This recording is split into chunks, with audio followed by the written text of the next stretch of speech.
They say a vacation is supposed to recharge your soul.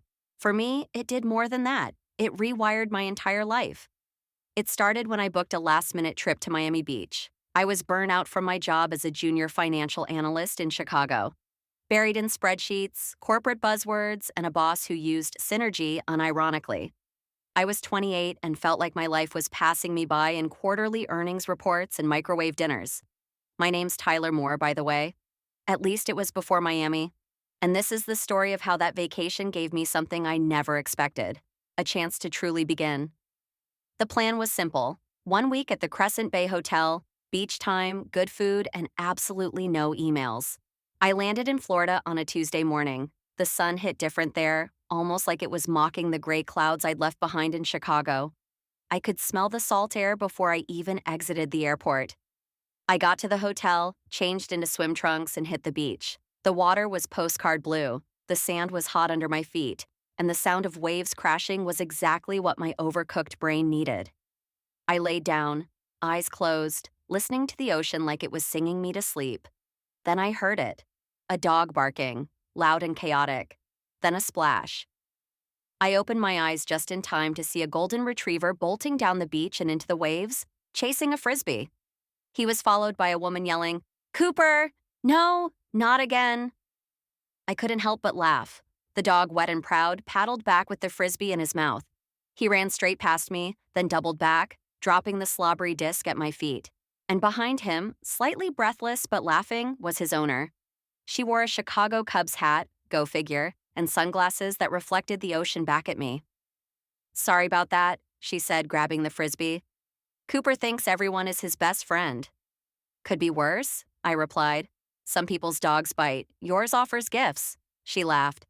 "I'm Madison, and this troublemaker is Cooper." "Tyler," I said. "And I don't hate it. He's got good taste in people." That was the beginning. We didn't exchange numbers that day, but something clicked. Over the next few mornings, I saw her walking Cooper down the beach. At first, it was a wave, then a short hello. By Friday, we were sitting together under a beach umbrella, sipping smoothies and talking about everything from Chicago pizza to bad first dates. Turned out she was from Evanston, just a short drive from my apartment. A high school history teacher taking a well-deserved break after finals week. She was smart, funny, and had this way of listening like every word you said mattered. That night, we went out for dinner at a Cuban place she'd found. The food was amazing, the music better, and by the end of the night, we were walking along Ocean Drive like we'd known each other for years. "You ever think about just not going back?" she asked suddenly. I looked at her.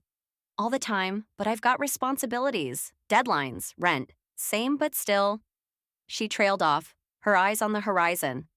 That moment lingered with me. The next morning, I woke up to find a note under my hotel door: "Meet me at the marina, noon, wear something you can get wet." It was signed M and C, Cooper insists. I almost chickened out. I'd never even been on a boat before, but something about Madison made saying yes feel like the easiest thing in the world. By noon, we were skimming across the bay in a rental speedboat. Cooper had doggy goggles on. Madison drove like she was born to. I held on for dear life and tried not to scream too loud. We anchored by a small, hidden inlet. Crystal clear water, no one else in sight. We swam, laughed, and sat on the deck in the sun, dripping wet and buzzed on the moment. "This," she said, looking at me, "is what life should feel like." And just like that, I felt it too. Not romance? Not yet. But a spark of something I hadn't felt in years. Freedom. I returned to Chicago 2 days later, and everything felt wrong. The buildings looked duller. My desk was suffocating. My inbox was full of emails that suddenly felt meaningless. So I made a decision. Not impulsive, not reckless, just overdue. I quit. I didn't tell Madison at first. I wasn't sure what to say. "Hey, I met you on a beach, and now I've dismantled my life because you reminded me I have one." Bit much. Instead, I applied for a remote marketing role. Something less rigid. Something that let me move. And once I got it, I emailed her. Subject: "That boat ride broke me." In a good way. She replied in 5 minutes. Good. I'd hate to be the only one. That summer, we explored every corner of the Midwest. Road trips, farmers markets, late-night burgers in Milwaukee. She introduced me to her favorite museums. I introduced her to deep dish pizza the right way. We weren't dating. Not officially, but the gravity was impossible to ignore. By fall, we were both back in Chicago full time. And one crisp October evening,